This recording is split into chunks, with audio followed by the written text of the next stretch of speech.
Good day, everyone. If you're tuning into today's e-learning, we'll be covering Rights Restrictions 101. Let's get started. So if you watched the previous e-learning on getting rights right, we learned that promoting people's rights can sometimes be tricky.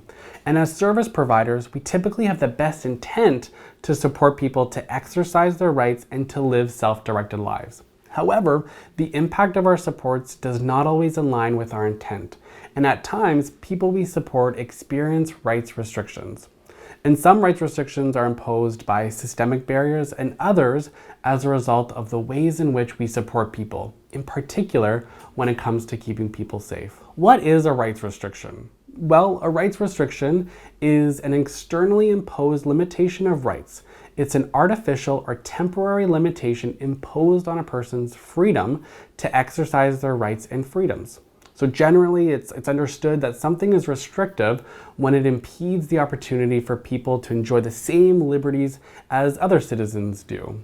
And so at times, people with disabilities require enduring support in many areas of life. They may require support to get dressed, to use the bathroom, or to cross the street. And this support helps them stay safe. But at times, it can be challenging to determine whether the activities are supportive or restrictive in nature. And so some considerations that are critical to that determinations are, is everyone else's rights restricted in a similar fashion? How does the person perceive the activity? Is it enabling or restricting in nature? And does the person actively and freely consent and request the activity? So there are several different areas in one's life in which people experience rights restrictions. So I'm going to spend some time and go over a few of the common rights and how we might be restricting them. So this is not an exhaustive list, and for more of a detailed overview on common rights and restrictions, please take a peek at the leading practice guidelines on the Abilities Manitoba website. So to start us off, I'm going to talk about the right to privacy. And so this includes time and space for personal needs, to make phone calls, to send and receive mail, to entertain friends and family free of watching eyes, and to enjoy sexual relationships in private and without intrusion. So what does this support look like? Well, it looks like friendships are encouraged. People are trusted to visit with family and friends in private. Private places are available and accessible to people. And portable phones are available and accessible, and people don't have to ask for permission to use them. This also looks like people's mail not being read by staff or others without permission, and also staff and visitors knocking before entering the person's home or bedroom. For this last point, I would like to just share a personal story. During all my spare time, I'm also an advisor for People First in Manitoba.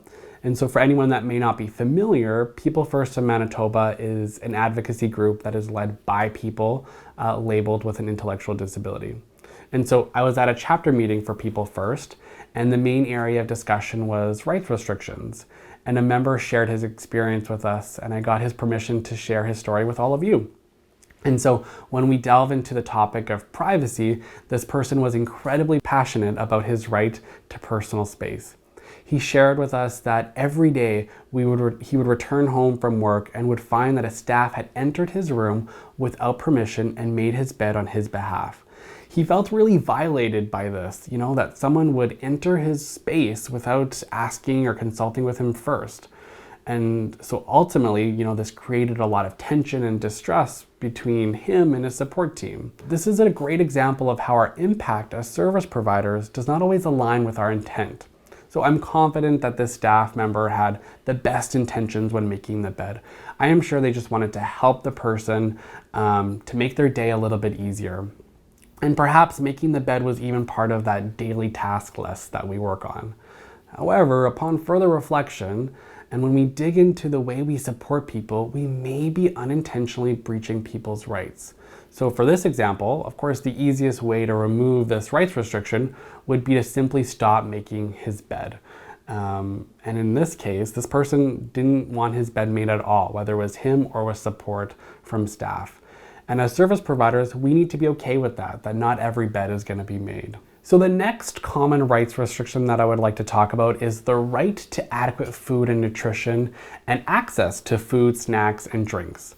And so what does good support look like in this area? Well, it means that people can eat or have a snack or a drink whenever they want to, and they're not confined to eat or drink at designated scheduled times. It also looks like people choosing their own food and drinks based on their own individual preferences. And it also means that people are not prevented from entering the kitchen or food storage areas for any reasons, but especially because a roommate is restricted from those areas.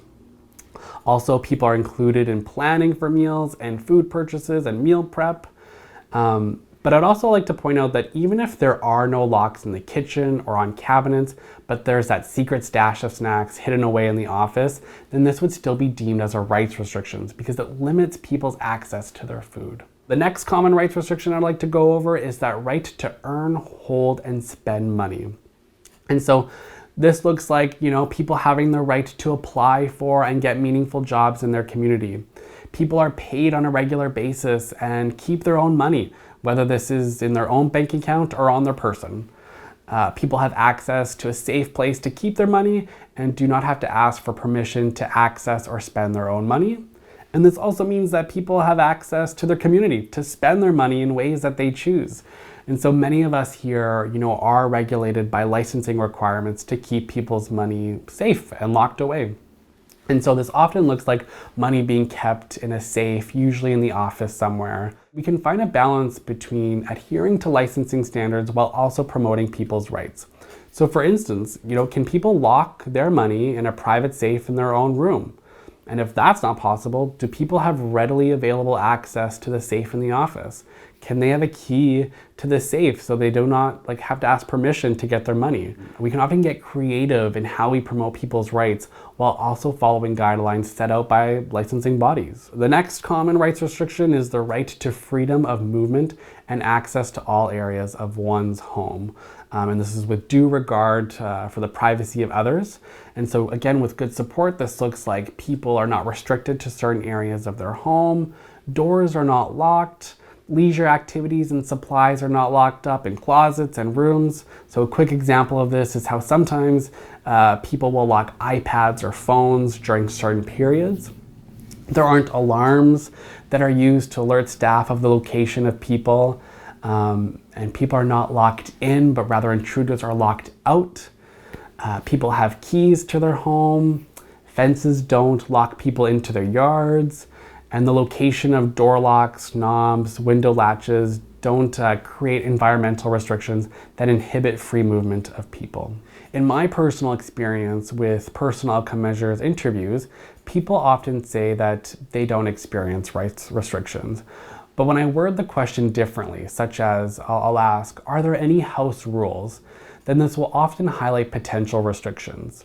So people have shared that the house rules are they're not allowed to use the staff bathroom, or they're only allowed 1 cup of coffee, or they're not granted access to the home's Wi-Fi. And so in these conversations often highlights those restrictions. Another great question I like to ask is who chooses? So for example, I'll ask someone what time they go to bed at, and they might say, well, I go to bed at 10 p.m. And then I'll follow up with that question and ask, well, who chooses 10 p.m.? And that's when the person will say, oh, my staff chooses it. So this is a rights restriction. People should be in the driver's seat of choices that impact them. And our conversations about rights and rights restrictions, especially with those we support, needs to be accessible and in plain language. So as mentioned in the previous e-learnings, when conducting personal outcome measures interviews, we go over the outcome people exercise rights. And it's interesting because people often identify the daily choices that we all take for granted as the rights that are most important to them. So people rarely mention voting, the Vulnerable Persons Act, or the Canadian Charter of Human Rights, but rather the choices like what to eat, who to see, what time to go to bed, or what type of shampoo to buy as the most important rights. And so this is actually inspiring because we play a big role to support people with these day-to-day rights and choices. On the flip side, there's also the reality that some rights need to be restricted. And rights restrictions are not inherently bad, but the purpose of the restrictions must be to keep people and others safe from serious injury or harm. And so serious injury is death or suicide, and serious harm can look like, for example, if someone chooses to walk around the neighborhood naked. There may not be an immediate risk of serious injury, but there is certainly harm from a perspective of dignity. Rights should not be restricted just because it's always been done that way, or because it's the house rules, or it's out of staff convenience. Or even because, a team, clinicians, doctors, substitute decision makers, families proposed it. Before restricting someone's right, we need to start from a dignity of risk perspective. We need to believe that all people are capable and competent, and then look at our position in terms of duty of care. So oftentimes we are starting with that perspective of duty to care, and then maybe we'll encourage people to make some choices and decisions after we have covered the duty to care. So some examples can be if someone wants to smoke, or drink while on medications, or eat chocolate when they're diabetic. In these challenging situations, it's easy to fall into a place of protection, of safety, rather than support, facilitation, and empowerment. Before restricting a person's right, we must complete what's called adequate due process, which includes several steps. First, we want to, of course, implement rights restrictions as a last resort. And we want to start off by teaching people and supporting people to gain the skills to address the risk or harm in effective ways. Can we avoid the restriction altogether by providing further education? Next, we want to make sure that the person is involved in the decision-making process related to the restriction. The person should be at the heart of this discussion and should be included at every step. We also want to make rigorous attempts to support the person to fulfill their responsibilities. This can be support from staff, this can be training, environmental adaptations, everything. We need to get creative, and we can often leverage a different approach in order to prevent a rights restriction. So for instance, someone may not have a key to their home because maybe they've lost their key several times. And so unfortunately, this scenario is kind of true for myself. I have lost my house keys far too often. And I would quite frankly not talk about this with my partner because it's kind of a hot topic in our household. But the reality is that the bank is not approaching me and threatening me to take away my mortgage because I have proven that I'm not responsible to keep my home protected and safe. Rather, I just got creative. Instead of having a key, I installed a keypad. And this was a way that I could still protect my house and access my home just by using a 4-digit password. At times, there are easy little accommodations like a keypad that can reduce or remove our restrictions altogether. And rights restrictions can be a very gray area, and we should exhaust every option before implementing our rights restrictions because, again, rights restrictions are a last resort. And so, as I mentioned, we need to discuss the rights restriction with the person, but we also should consult their support network as well. And in addition to that, we should also be documenting all of the robust attempts to reduce and remove the restrictions. And so when we introduce the restriction, we also need to simultaneously create a plan to reduce the restriction over time. And so whenever rights restrictions are imposed, we should be reviewing them regularly to make sure nothing has changed for the person. We all know that people grow and develop, and if we are not reviewing the restrictions regularly, we run the risk of restricting people beyond what is required. And that's when we start seeing restrictions because it's always been done that way. And finally, ideally, we would have the rights restriction plan reviewed and validated by an objective third party. For instance, this can be done by a human rights committee. And so this allows us the opportunity to gather a perspective from someone who is not too close to the situation. And they'll be able to review the attempts to reduce the restriction and provide feedback if necessary. It's important to note that just because a person has gone through adequate due process for one rights restriction, it does not speak to the person's competency in other areas. So we should be completing adequate due process for every individual rights restrictions. And so this sounds like a lot of work, but limiting people's rights is no easy business. If any of us had our rights restricted, the due process is through the court system. And this takes a lot of time and a lot of consideration.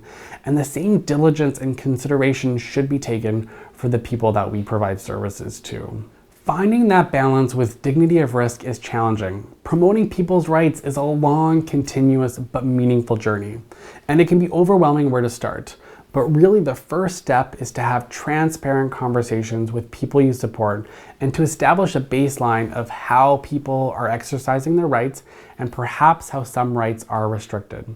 So a tool that helped me deepen my practice of promoting people's rights is an annual rights audit. And so this is the act of intentionally reviewing our practices and behaviors to ensure that we are not inadvertently restricting people's rights. So the rights audit is a tool that prompts us to take a step back and to look at our support from a rights perspective. The rights audit can be conducted in collaboration with the person you support, or it could also act as a self-assessment tool for people who receive supports. And to conclude today's e-learning, we're going to watch a brief video created by Open Futures Learning. And so this video is titled "It's My Home" and depicts some of the ways in which we might be intentionally or unintentionally restricting people's rights. Enjoy. Let's take a watch.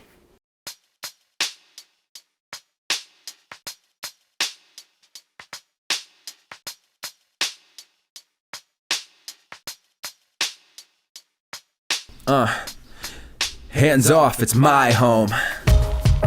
Hands off, it's my home. It's my home. Hands off, it's my home. It's my home. I don't have a schedule tacked to my wall. I don't expect to find one anywhere at all. If the telephone is ringing, I pick up to see who calls. I don't have great big posters about slips, trips, and falls. I decide what happens when I go to bed or eat. I decide who enters in, which people I'll greet. I decide on furniture, which bed, which bath, which seat. I decide the temperature and when to turn the heat up. All the things around my house belong to me. I don't have strangers coming in, changing channels on my TV. All the mail I get is opened by the addressee. I have dominion in my castle, have my privacy. I don't use my home for meetings, trainings, or interviews. The colors in my carpets are my favorite chosen hues. All records kept about me are accurate and true. And if I really wanted to, I'd own 100 pairs of shoes. I will make my choices, I'll make my own decisions. And any plan I make contains my own wishes and visions. Any person in my home is here for my permission. No office do I have here, no rules and no restrictions. I decide who to employ to a vacant situation. I decide on where I want to store my medication. I have the right to keep my mother out my accommodation. And I don't need to have a weekly fire evacuation. No risk assessment stop me from trying something new. I make my own mind up about everything I do. And when I need support, I'll let you know if it is you. Hands off, it's my home, or Sam Sly and I will sue.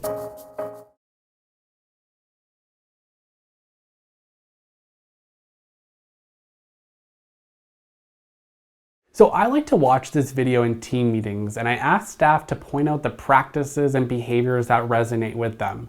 And so it often sparks a good discussion on how we can shift our supports so we are treating people's homes as their home first and a workplace second. So for example, in one team, they realized that they were reading the person's mail without consulting with them first. With another team, they talked about how they often changed the thermostat temperature in the person's home because they were cold, but they never really thought about asking the person on their preferences for the temperature in the house. And that concludes our e-learning on Rights Restrictions 101. And so really this is meant to just spark and start a conversation, but for more information, please visit the Abilities Manitoba website for more resources and information on rights restrictions. But thank you for signing on, and we'll see you again soon. Take care.